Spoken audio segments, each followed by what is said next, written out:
Hi అండి, షాపులోంచి అయితే ఇప్పుడే వచ్చాను. ఫుల్ ఆకలి అవుతుంది. పప్పుచారు చేద్దామని చెప్పేసి నా స్టైల్లో పప్పుచారు నేను ఎలా చేస్తానో చూడండి. పప్పునైతే నానబెట్టి ఉంచుకున్నాను.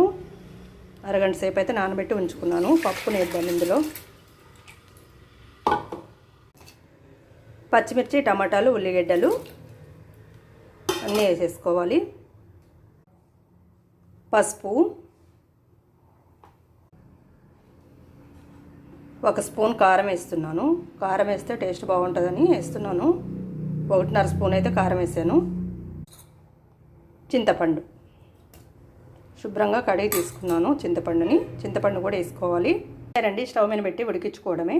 కుక్కర్ చూసారా, చూడడానికైతే చాలా బాగుంది. ఇదైతే ఈజిల్ రాదు. మనం చూసుకోపోయానుకో పప్పు అంతా మాడిపోద్ది అన్నట్టు. చెట్టు కరేపాకు చూసారా ఎంత పెద్దగా ఉందో ఆకు. రైస్ కూడా అవుతుంది. ఆయిల్, పోపు దినుసులు. ఈ పప్పుసారు అయితే రెడీ అయిపోయింది. ఇక తినడమే ఆలస్యం.